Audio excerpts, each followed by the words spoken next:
The end of dinosaurs. पृथ्वी पर dinosaur का अंत और इंसानों का जन्म कैसे हुआ। डायनासोर जो इस दुनिया के सबसे बड़े जीव हुआ करते थे, जिनके सामने यदि इंसानों को खड़ा कर दिया जाए तो वो किसी चींटी से कम नहीं लगते। इन डायनासोर ने पृथ्वी पर बहुत लंबे समय तक राज किया, लगभग 14 करोड़ सालों तक। लेकिन उसके बाद इन डायनासोर का क्या हुआ? वो अचानक से कहां विलुप्त हो गए? आखिर आज से 650 करोड़ साल पहले ऐसी कौन सी घटना हुई जिसके कारण ये डायनासोर हमारी पृथ्वी से हमेशा हमेशा के लिए विलुप्त हो गए? इन सभी बातों को जानने के लिए हमें चलना होगा आज से करीब 650 करोड़ साल पीछे।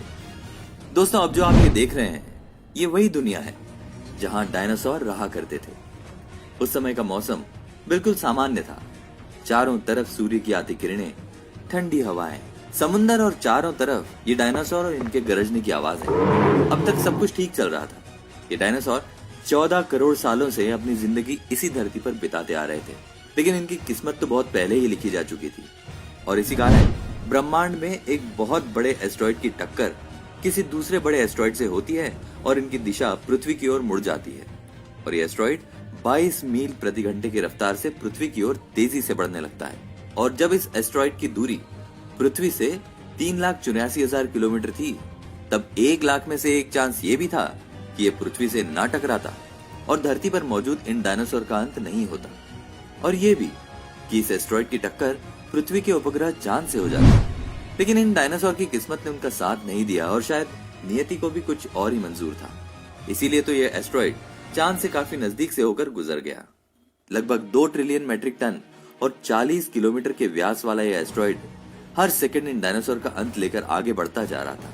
और जैसे ही ये एस्ट्रॉइड पृथ्वी के एटमॉस्फेयर में प्रवेश करता है, वैसे ही इसकी रफ्तार पहले से 10 गुना ज्यादा हो जाती है और ये 70,000 किलोमीटर प्रति घंटे की रफ्तार से आगे बढ़ने लगता है। हमारी पृथ्वी के वायुमंडल में प्रवेश करते ही घर्षण के कारण ये एस्ट्रॉइड एक बड़े से आग के गोले में बदल गया और ये इतनी रफ्तार के साथ आगे बढ़ रहा था कि मात्र 3 से 4 मिनट के अंदर ही इस एस्ट्रॉइड ने अटलांटिक महासागर को पार कर दिया। आग का गोला बनकर आ रहे इस एस्ट्रॉइड की चमक इतनी ज्यादा थी कि धरती पर टकराने से पहले ही वहां के मौजूद आसपास के सभी जीव जंतु और डायनासोर इस बड़े से आग के गोले को देखकर पूरी तरह अंधे हो चुके थे। ये जीव भले ही उस उल्कापिंड को उसकी चमक के कारण देख नहीं पा रहे थे, लेकिन उस उल्कापिंड के कारण बढ़ती गर्मी को वो बहुत अच्छे से महसूस कर रहे थे। और मात्र कुछ ही सेकंड के बाद ये विशाल एस्ट्रॉइड मेक्सिको की खाड़ी के पास गिरता है और पृथ्वी पर लगभग 35,000 डिग्री सेल्सियस ऊर्जा वाला एक भयंकर विस्फोट होता है। ये विस्फोट मानव द्वारा अभी तक के किए गए जापान के हिरोशिमा पर सबसे बड़े एटॉमिक हमले से भी कई हजार गुना ज्यादा था।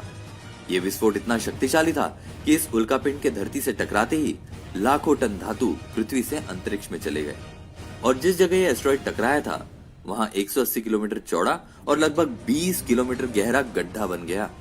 इस भयानक से विस्फोट के कारण इस गड्ढे के सारे मेटल और पत्थर आसमान में धूल के बड़े बादलों में बदलते गए।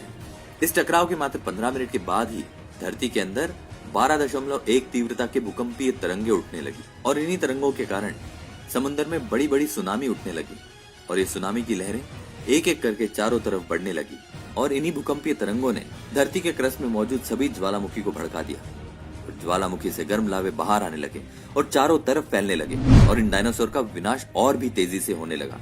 इसके साथ ही शुरू हो गई धरती की महाविनाश की प्रक्रिया।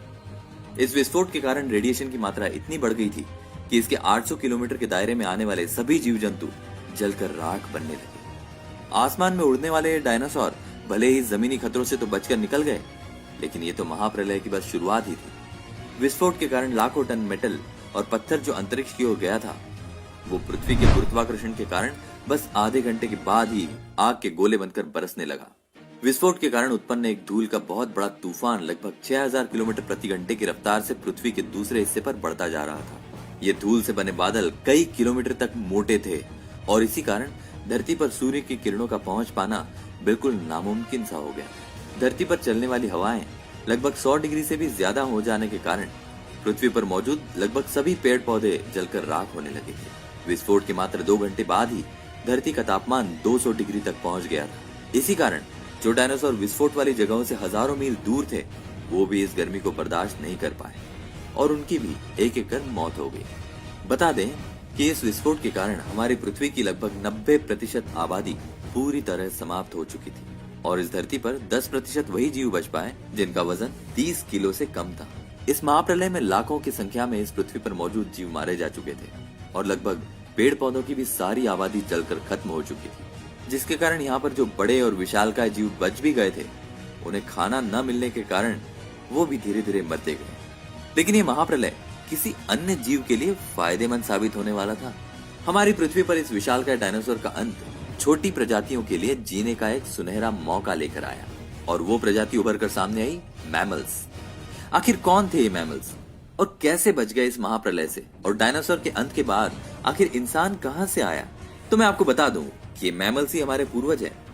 आप शायद जानते ही होंगे कि डायनासोर अंडे दिया करते थे, लेकिन मैमल्स के साथ ऐसा बिल्कुल नहीं था। ये मैमल्स इंसानों की तरह ही बच्चे को जन्म देते थे। उस समय ये मैमल्स डायनासोर के डर से जमीन में बड़े बड़े गड्ढे बनाकर उसमें रहा करते थे और इनकी यही आदत इनके लिए वरदान साबित हुई।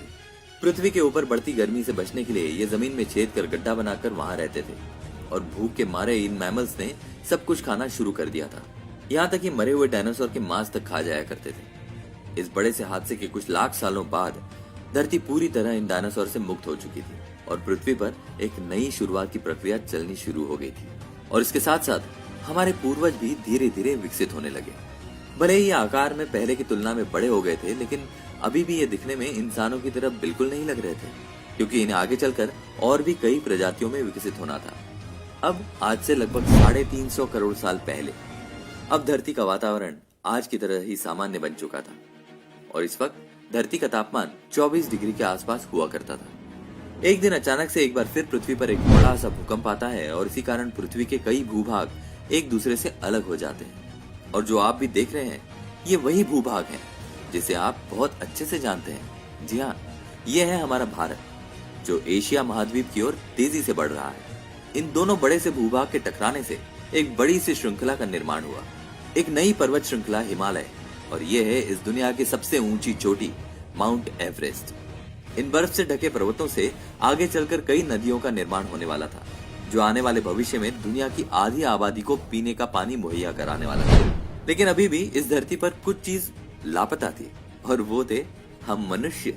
लेकिन परिस्थितियां बहुत जल्द बदलने वाली थी और आज से करीब 40 लाख साल पहले अफ्रीका के पूर्वी इलाके में एक नए पर्वत श्रृंखला का निर्माण हुआ, ईस्ट अफ्रीकन रिफ्ट वैली। ये पर्वत यहाँ आने वाले मानसूनी हवाओं के लिए एक अवरोध बन गई थी और इसी कारण यहाँ के जंगलों में बारिश आने लगभग बंद सी हो गई थी। और यहीं इसी जंगल में रहते थे हमारे पूर्वज एप्स। ये एप्स पेड़ के ऊपर ही रहते थे, जहाँ इन्हें खाने के लिए कोई भी कमी नहीं थी। लेकिन यहाँ पर समय के साथ साथ बारिश न होने के कारण सूखा पड़ने लगा। बिना बारिश के ये पूरा जंगल धीरे धीरे साफ हो गया। फिर इन एप्स के लिए खाने की समस्या शुरू हो गई और खाने की तलाश में इन्होंने पेड़ों से उतरना शुरू किया। कई हजारों सालों के बाद इन एप्स ने धीरे धीरे दो पैरों पर चलना शुरू कर दिया। इसके दो कारण थे। पहला, इससे कम ऊर्जा की खपत होती थी और ये चलते चलते भी खा सकते थे। समय के साथ साथ इनका दिमाग भी विकसित हो रहा था। हमारे पूर्वज धीरे धीरे विकसित होने लगे थे और साथ ही इनका दिमाग भी धीरे धीरे बड़ा होने लगा था। समय के साथ साथ इन्होंने पत्थर से हथियार बनाना सीख लिया। अब इनके लिए शिकार करना आसान हो गया था। समय बीतता गया और धीरे धीरे हमारे पूर्वजों ने आग पे काबू करना सीख लिया। आग की खोज हमारे पूर्वजों की अब तक की सबसे बड़ी खोज रही है।